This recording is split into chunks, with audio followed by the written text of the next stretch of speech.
El 1 de septiembre de 1939, las tropas alemanas se abrían camino en el interior de Polonia con objeto de conseguir una victoria rápida y absoluta. Apenas 20 años antes, sus antepasados también habían regresado a su patria como un ejército vencido.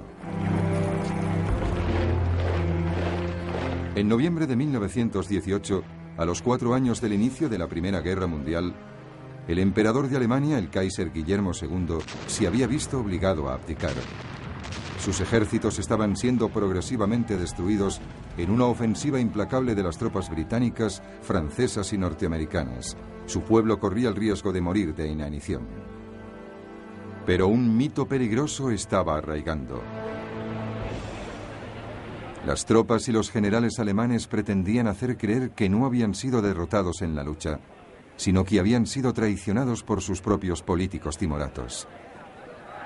Aún así, a las 11 de la mañana del 11 de noviembre de 1918, la 11ª hora del 11º día del 11º mes, la Primera Guerra Mundial tocaba a su fin.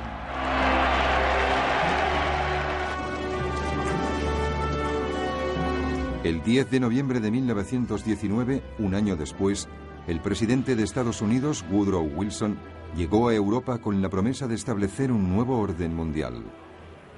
Convenció a los líderes mundiales de que se adhiriesen a una nueva sociedad de naciones. En el Tratado de Versalles acordaron que a partir de aquel momento las disputas no se resolverían combatiendo, sino mediante debates en el seno de la sociedad. Los pueblos de Europa iban a ser liberados. El aliado de Alemania, el Imperio Austrohúngaro, se desmembraría. De este iban a surgir nuevas naciones: Austria, Polonia, Hungría, Checoslovaquia, Yugoslavia, Letonia, Lituania y Estonia. La propia Alemania quedó muy reducida. Pero este proceso contenía una bomba de relojería. No todo el mundo celebró el nacimiento de estas nuevas naciones. Algunas de ellas contenían minorías germanas importantes. Un día, el deseo de reunir a los pueblos germanos volvería a atormentar a Europa. El pueblo alemán, muy devastado ya por la guerra, sufrió una última humillación.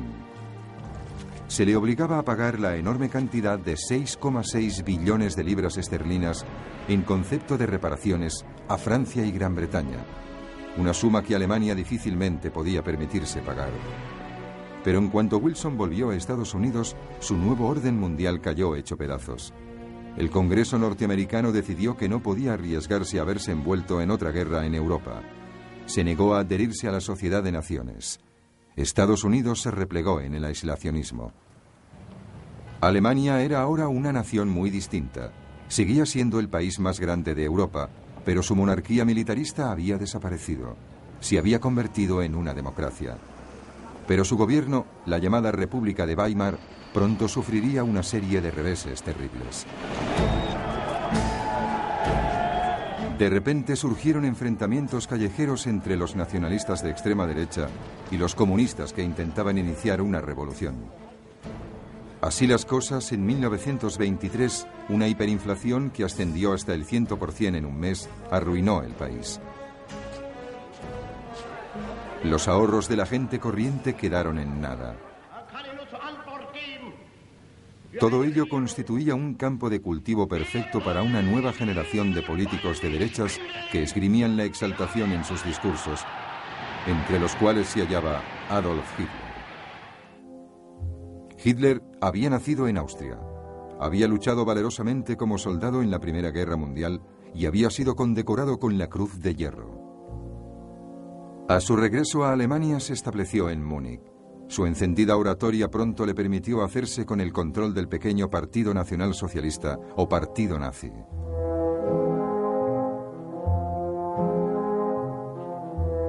En octubre de 1923, Hitler y sus seguidores intentaron un golpe armado para derrocar el gobierno de Weimar. Pero el golpe fue rápidamente sofocado y Hitler fue condenado a 9 meses de cárcel. En prisión escribiría un libro, Mein Kampf, Mi lucha, en el cual culpaba a los judíos de los males de Alemania, Asimismo, reclamaba que se restableciese su poder y que se buscasen nuevos territorios en el este. Cuando salió de la cárcel, empezó a trabajar para hacer del partido nazi un verdadero partido político. A partir de aquel momento, utilizaría el sistema democrático para alcanzar el poder. Pero durante los 5 años siguientes, la Alemania de Weimar prosperó. El apoyo a los partidos extremistas de izquierdas y de derechas perdió fuerza. Súbitamente, a Hitler se le presentó la ocasión.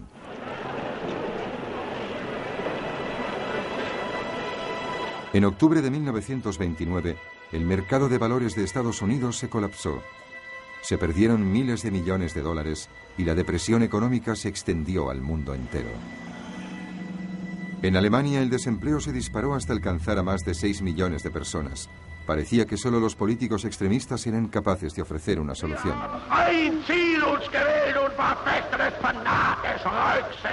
Políticos como Hitler. En 1931, sus nazis ya constituían un verdadero movimiento de masas. Y tenían sus propios matones de camisas pardas, las tropas de asalto de las SA, que contaban con más de 4 millones de miembros.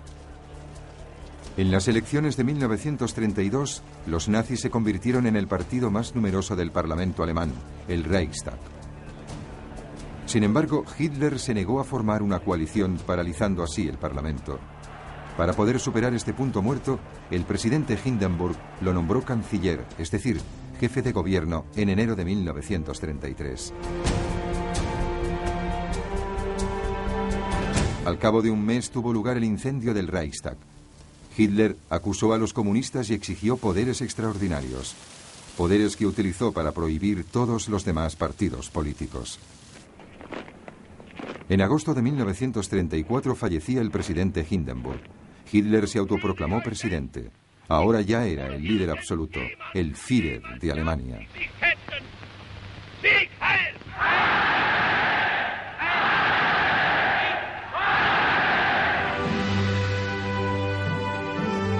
Al principio no hubo demasiados indicios de lo que estaba por venir.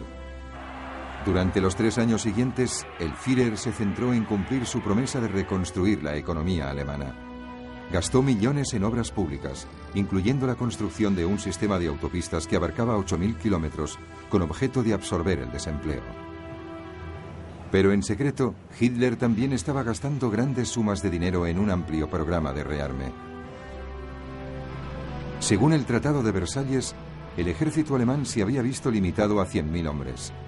Alemania tenía prohibido organizar un ejército del aire, así como tener tanques o submarinos. El tamaño de aquel pequeño ejército se había triplicado, y en 1935 Hitler se mostró abiertamente. Exhibió una fuerza aérea completamente nueva, la Luftwaffe. Contaba con 2.500 aviones, muchos más que Gran Bretaña o Francia. El desempleo descendió bruscamente y los nazis se volvieron increíblemente populares.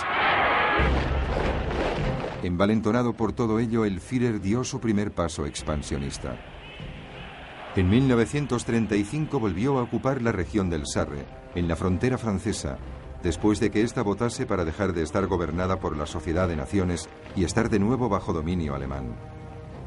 En marzo de 1936 envió tropas alemanas a Renania, una parte de Alemania que había sido desmilitarizada desde el Tratado de Versalles. En aquel momento, muchos creyeron que Hitler solo estaba reclamando que devolviesen a Alemania lo que le tocaba por derecho. Ni Gran Bretaña ni Francia protestaron. Cuando Berlín fue la sede de los Juegos Olímpicos en 1936, eran muchos los que consideraban en Alemania y en el extranjero que los nazis formaban un gobierno firme pero justo que estaba restableciendo el orgullo nacional y que no amenazaba a nadie. Evidentemente existían indicios de lo contrario. En 1935 las leyes de Nuremberg prohibieron a los judíos casarse con alemanes arios y les privó de la ciudadanía alemana. Pero las primeras amenazas a la paz mundial no provinieron en absoluto de Hitler, sino de un lugar totalmente distinto.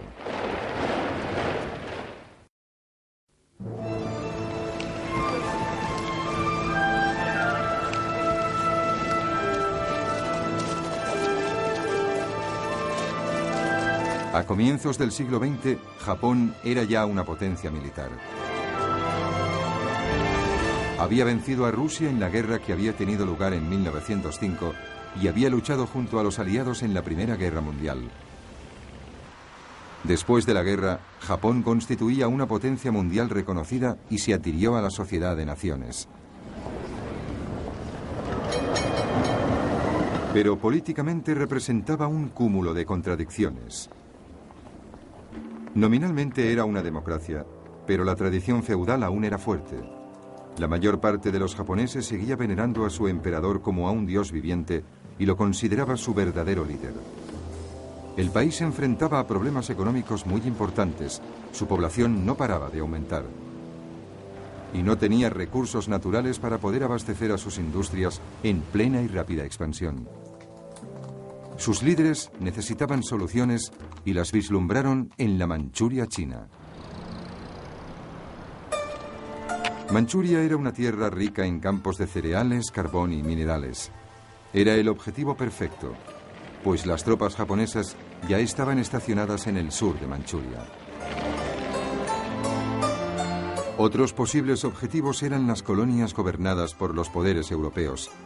Birmania, Malasia y Hong Kong controladas por Gran Bretaña, Indochina gobernada por Francia y las Indias Orientales holandesas. Pero a estas alturas Japón tenía que ser prudente. No quería provocar a la otra gran potencia en el Pacífico, Estados Unidos. A pesar de sus muchos lemas antiimperialistas, en realidad Estados Unidos dirigía un imperio no oficial en el Pacífico. Filipinas, Guam y varias islas estaban bajo su dominio directo. Sin duda alguna, tenía fuerzas suficientes para enfrentarse a Japón, pero desde el final de la Primera Guerra Mundial había tenido otras distracciones.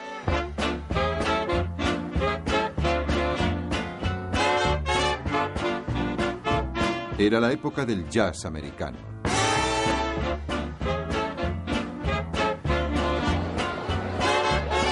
Durante la década de 1920, la nación se había concentrado en explotar sus extensos recursos. Estaba viviendo un gran auge económico que parecía no tener fin. Se hacían grandes fortunas tanto en la industria como en los mercados de valores. Estados Unidos parecía estar sumido en una búsqueda creciente del placer. Con tales distracciones, las molestias cada vez más serias de Japón en el Pacífico parecían quedar muy lejos. Norteamérica había reducido drásticamente su ejército después de la Primera Guerra Mundial y había acordado un tratado de limitación naval con Gran Bretaña, Francia y Japón. De hecho, con este tratado cedía la superioridad naval en el Pacífico a los japoneses.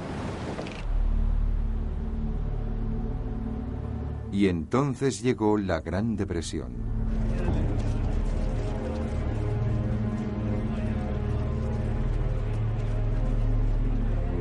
A medida que los estragos económicos se iban extendiendo, una cuarta parte de la población perdió su empleo. Decenas de miles de personas se quedaron sin hogar viviendo en pueblos de chabolas.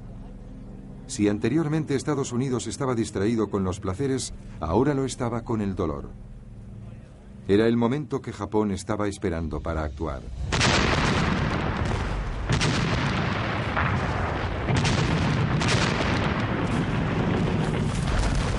En 1931, sin tan siquiera informar a su propio gobierno elegido, las fuerzas japonesas de Manchuria tomaron la capital, Mukden, y seguidamente invadieron el resto del territorio.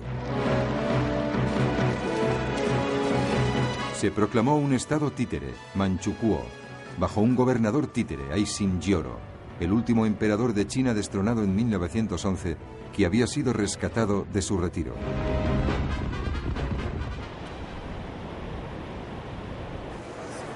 En su sede de Ginebra, la Sociedad de Naciones se enfrentaba ahora a su primera gran prueba.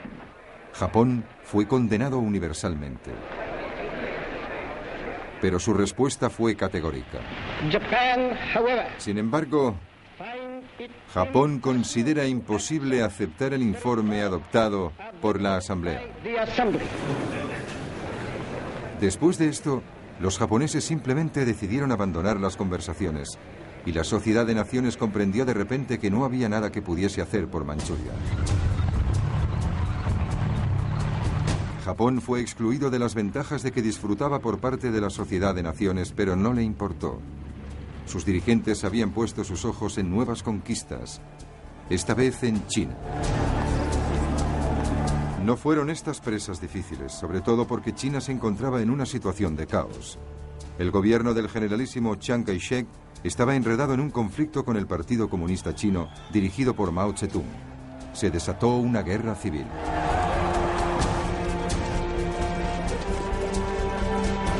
En 1936, como precursor de la invasión, los japoneses firmaron un pacto con Hitler.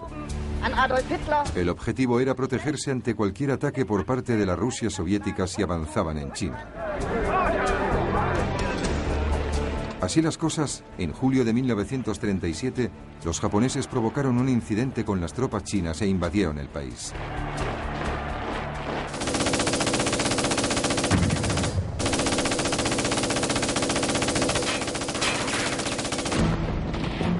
Al principio, los chinos fueron tomados completamente por sorpresa. Pero rápidamente se defendieron con fiereza y los comunistas llegaron a unirse al Kuomintang formando un frente unido. Los japoneses respondieron con aterrizajes anfibios y a finales de 1936 ya habían invadido una gran parte del norte de China y de la costa.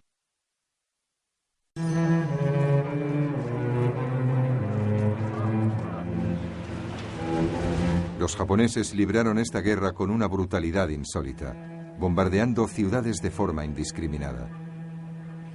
Los occidentales que vivían en el centro comercial y el puerto de Shanghái fueron evacuados. La ciudad fue asediada durante 3 meses.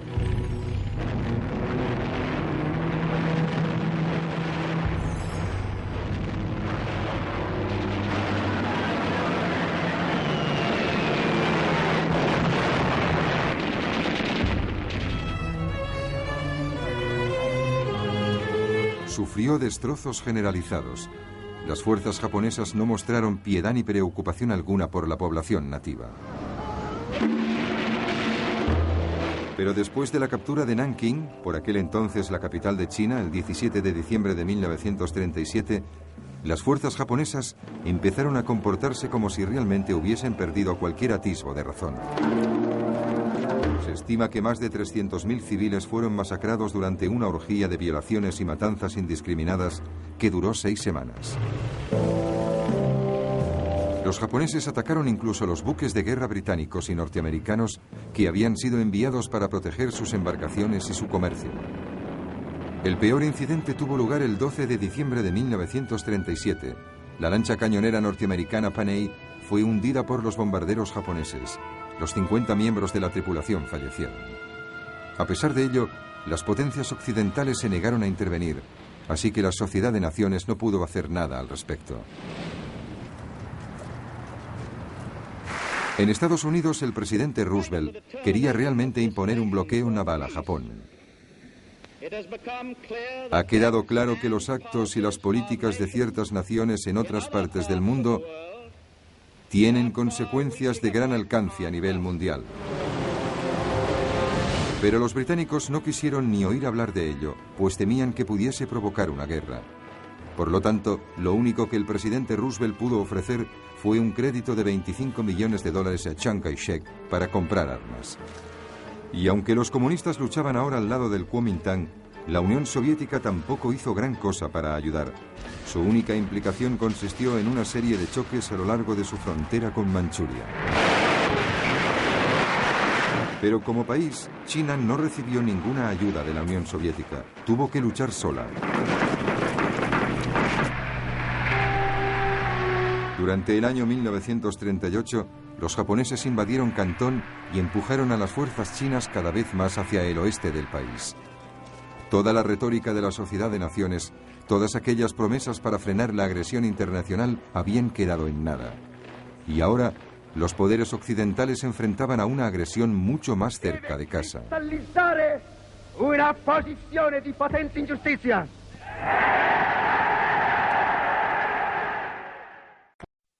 I principi che sorgono e che nascono e i principi che declinano, la vittoria è per noi, per i primi.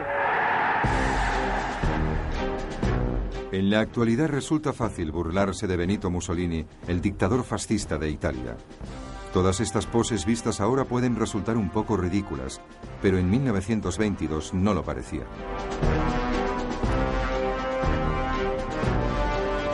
En aquella época se tenía la impresión de que Italia estaba al borde de la anarquía.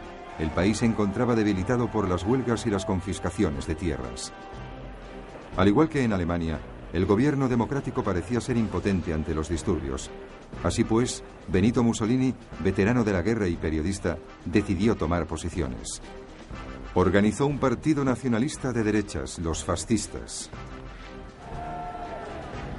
Con el gobierno paralizado por una huelga general en agosto de 1922, Mussolini ordenó a sus seguidores que marchasen sobre Roma.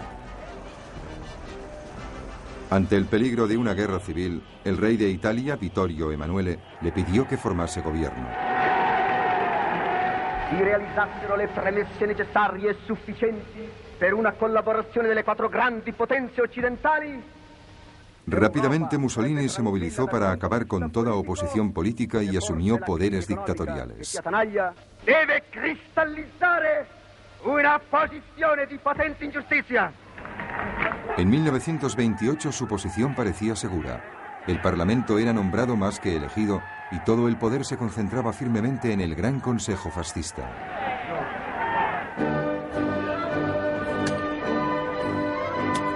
Al igual que Hitler, las primeras acciones políticas de Mussolini le dieron una popularidad enorme. Los grandes programas de obras públicas proporcionaron trabajo y transformaron las infraestructuras de Italia. La corrupción fue erradicada y la mafia fue más o menos eliminada. Se fortalecieron las fuerzas armadas, incluyendo un ejército del aire avanzado y moderno. En el Mediterráneo, Mussolini organizó una poderosa armada, más grande que la fuerza combinada de las flotas británica y francesa en este mar. Y cuando llegó la Gran Depresión, Italia pareció capearla mejor que la mayoría. Mussolini se convirtió en una fuente de inspiración en el mundo entero. Diversos líderes políticos, sobre todo Adolf Hitler en Alemania, consideraron el sistema fascista como un modelo de conducta fuerte y decidido, en contraste con la debilidad de las democracias británica y francesa. Pero Mussolini deseaba algo más que adulación. Quería recrear el Imperio Romano y tenía ya un objetivo en mente para su primera expoliación imperial.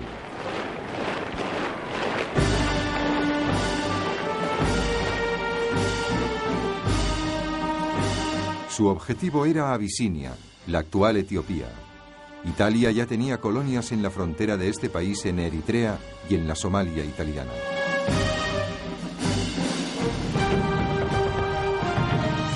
En diciembre de 1934, las fuerzas italianas provocaron un choque con las tropas abisinias en un oasis de la región de Ogadén, en el interior del territorio abisinio.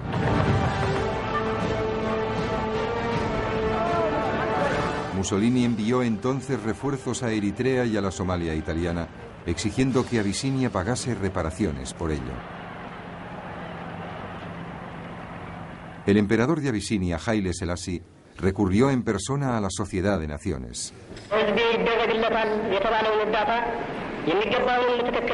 Apeló a esta invocando sus ideales. Una pequeña nación se hallaba amenazada por otro miembro de la sociedad. Esta era la prueba decisiva. Pero la Sociedad de Naciones no hizo nada. El ministro de Asuntos Exteriores británico, Anthony Eden, intentó por lo menos mediar un acuerdo de paz, pero no hubo forma de convencer a Mussolini. A principios de octubre de 1935, el ejército italiano invadió Abisinia desde Eritrea y la Somalia italiana. Las rudimentarias fuerzas abisinias tenían pocas posibilidades frente a un ejército moderno equipado con artillería y tanques.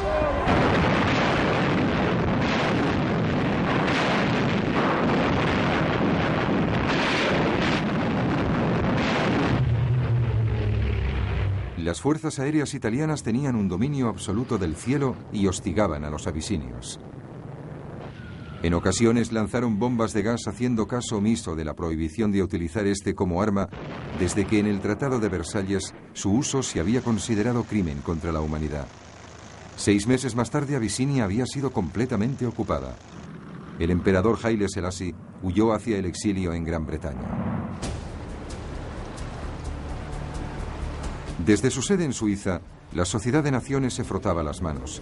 Lo único que hizo fue imponer sanciones económicas, pero estas no tuvieron consecuencias importantes. La agresión de Mussolini había puesto de relieve 2 cosas: que la Sociedad de Naciones, aquella gran esperanza para la paz, no tenía poder para actuar, y que las 2 potencias más fuertes de Europa, las democracias británica y francesa, ya no tenían ganas de pelear.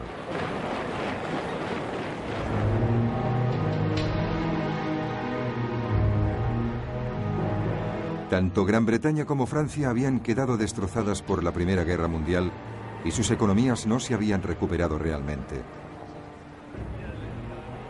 Ambas habían sufrido oleadas de huelgas y disturbios y habían experimentado un generalizado aumento del desempleo aún antes de la Gran Depresión.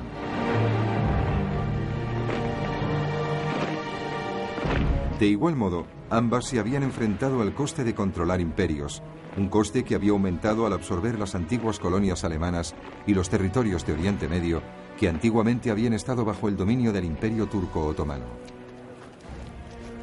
Y sobre todo, ambas estaban traumatizadas por el espantoso número de víctimas de la Primera Guerra Mundial. Una sucesión de líderes británicos, Lloyd George, Ramsay MacDonald y especialmente Stanley Baldwin, todos ellos decidieron mantener Gran Bretaña al margen de posibles conflictos en el futuro. A pesar del elevado número de víctimas en el frente occidental, Gran Bretaña había llegado al final de la Primera Guerra Mundial con un ejército de reclutamiento numeroso y muy efectivo. Este se vio reducido inmediatamente a una pequeña fuerza profesional preparada para vigilar su imperio que crecía de forma descontrolada. Y cuando llegó la Gran Depresión, cualquier idea de modernizar el ejército fue abandonada. Es decir, que Gran Bretaña entraba en el periodo previo a la Segunda Guerra Mundial en condiciones de debilidad económica y militar. En el caso de Francia, sus pérdidas durante la Primera Guerra Mundial habían sido peores que las británicas. Desconfiando siempre de los alemanes, Francia había mantenido un gran ejército de reclutamiento, pero durante la década de 1920, el índice de natalidad en Francia había disminuido. Se veía claramente que hacia finales de los años 30 habría una escasez de mano de obra. Francia se dio cuenta de que únicamente con el tamaño de su ejército nunca podría competir con Alemania. La solución pasaba por adoptar una mentalidad totalmente defensiva.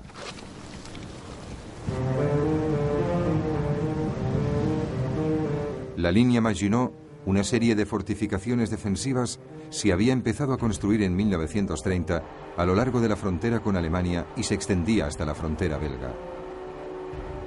Allí enlazaba teóricamente con fortificaciones planificadas por los belgas. Este nuevo enfoque militar francés significaba que Francia solo era capaz de llevar a cabo una guerra defensiva.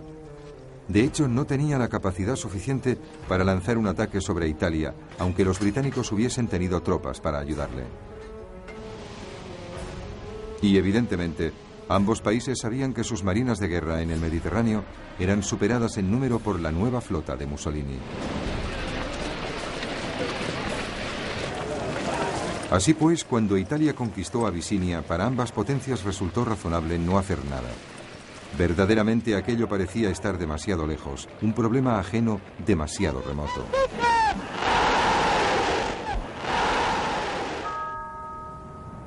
En aquel momento, tanto Francia como Gran Bretaña tenían que hacer frente a las graves consecuencias de la Gran Depresión. Era un asunto mucho más urgente, y por encima de todo, se enfrentaban a una amenaza militar mucho más próxima. Una Alemania que estaba renaciendo y rearmándose. El poder alemán, al igual que el italiano, iba a mostrar sus armas muy pronto en el apoyo a otro dictador en ascenso. Esta vez en España.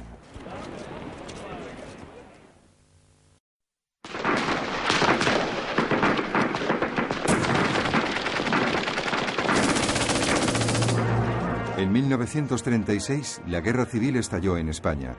Fue excepcionalmente sanguinaria, enemistando a familias con familias, comunistas con fascistas, creyentes con ateos.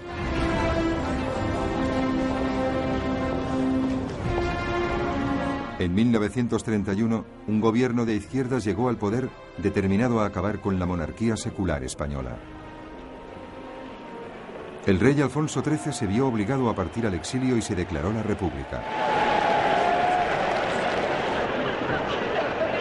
En febrero de 1936, los partidos de izquierdas se unieron formando el Frente Popular para enfrentarse a las fuerzas de la derecha en unas elecciones generales. El Frente Popular ganó por un escaso margen. A pesar de que su programa de reformas era moderado, una oleada de huelgas y de confiscaciones de tierras hizo temer a la derecha que una toma del poder por parte de los comunistas era inevitable. En el ejército español, que era desde hacía largo tiempo un bastión del pensamiento conservador y católico, los oficiales de alto rango empezaron a considerar la posibilidad de un golpe de Estado. Entre ellos se hallaba el general Francisco Franco, un ex jefe del Estado Mayor, que de hecho había sido alejado de la península para dirigir las fuerzas españolas en las Islas Canarias. El 17 de julio de 1936, las unidades del ejército que luchaban contra las guerrillas en la colonia española en Marruecos se amotinaron. Al día siguiente, Franco se apresuró a unirse a ellos, proclamando un nuevo movimiento nacional que tenía que salvar a España del comunismo. Así las cosas, las guarniciones de la península se unieron al alzamiento. El Frente Popular respondió haciendo un llamamiento para conseguir voluntarios que defendiesen la República. El conflicto era inevitable. Al principio, Franco se encontró con problemas. Él y su ejército estaban en el norte de África y tenían que cruzar el estrecho de Gibraltar para volver a España. Fue así como se dirigió a la única persona que pensó que le podría ayudar: Adolf Hitler. En un mes, los aviones de transporte de la nueva Luftwaffe de Hitler habían organizado un puente aéreo para trasladar a los veteranos de Franco, muy avezados en la lucha al sur de España.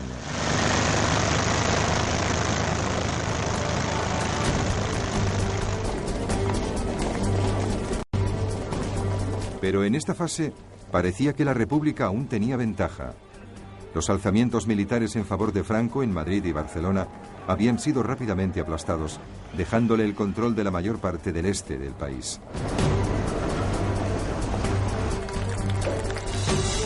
Los nacionales de Franco quedaron confinados sobre todo al noroeste y parte del sur de España.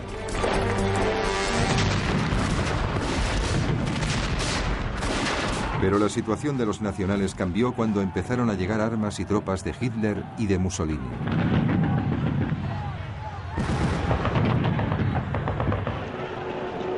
El dictador alemán aprovechó la oportunidad para probar su nuevo equipamiento y sus fuerzas armadas que se hallaban en pleno desarrollo. Los primeros tanques Panzer fueron enviados junto con unos 12.000 soldados. Mientras tanto, la Luftwaffe desplegó a la Legión Cóndor con sus bombarderos y aviones de combate ultramodernos.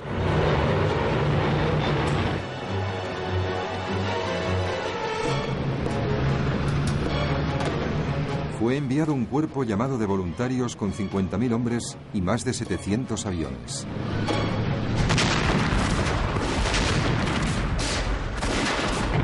Los republicanos solicitaron en vano la ayuda de Gran Bretaña, Francia y la Unión Soviética. Pero Londres y París temían que se desencadenase una guerra europea y proclamaron una política de no intervención.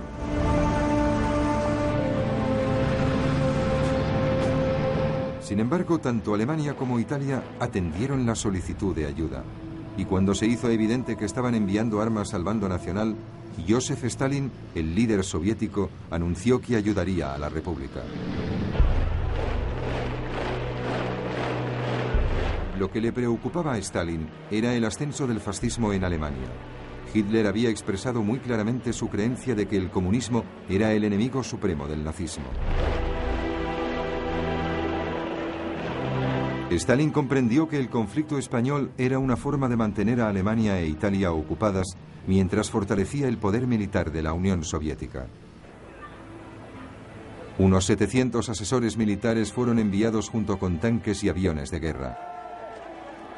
Era algo, pero no lo suficiente para poder contrarrestar la ayuda que Franco había recibido de Hitler y Mussolini. De hecho, la fuente más importante de ayuda a la República no provino en absoluto de un país, sino de los voluntarios, las brigadas internacionales. Unos 30.000 norteamericanos, británicos, franceses y alemanes de izquierdas se alistaron para combatir en España.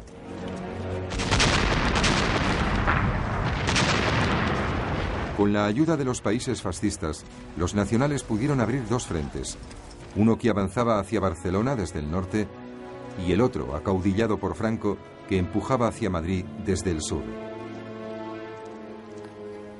A finales de 1936, Madrid estaba rodeada por tres flancos y prácticamente sitiada. La lucha era intensa y a menudo estuvo acompañada de espantosas atrocidades cometidas contra los civiles. Los republicanos perseguían y mataban a los sacerdotes. Los nacionales asesinaban a todo aquel que fuese acusado de ser comunista. El poderío aéreo de los alemanes e italianos se utilizó indiscriminadamente contra objetivos civiles. Madrid sufrió fuertes bombardeos, pero el peor incidente tuvo lugar en abril de 1937, cuando la ciudad vasca de Guernica fue prácticamente arrasada, causando 6.000 víctimas civiles.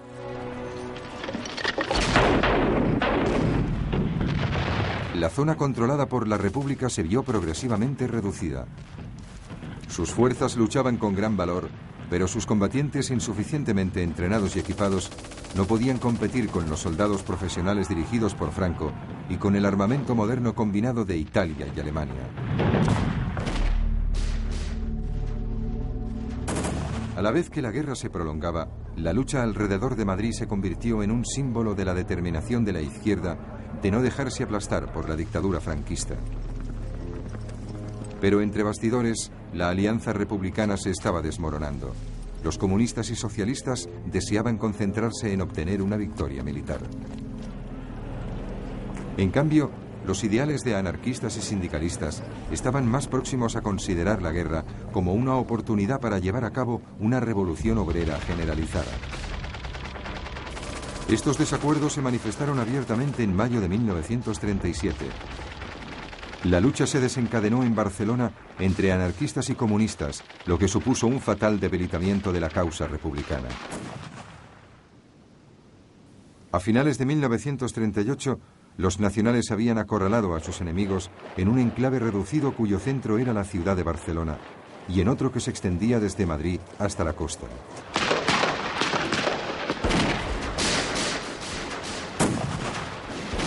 Madrid seguía resistiendo, pero las brigadas internacionales fueron retiradas.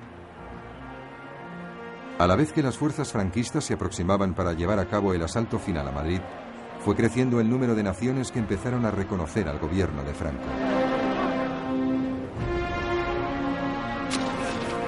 A finales de marzo de 1939, con sus defensores exhaustos, después de casi 3 años de lucha, la capital acabó por rendirse.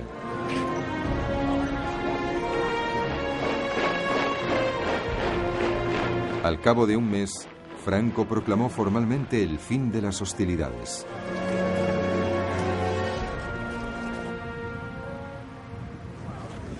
Las heridas de la Guerra Civil Española tardarían años en cerrarse y, en cierto modo, todavía no han cicatrizado.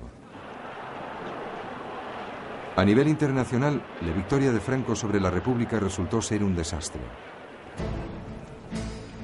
Hitler y Mussolini vieron confirmada su creencia de que las democracias británica y francesa eran impotentes para soportar cualquier presión real. Mientras, Stalin había perdido la esperanza respecto a la voluntad de estas naciones de enfrentarse al fascismo. Hitler en particular vio que el camino estaba abierto para poner en práctica sus agresivas políticas esbozadas en Mein Kampf. Incluso antes de que la Guerra Civil Española finalizase, sus ejércitos ya se habían puesto en marcha.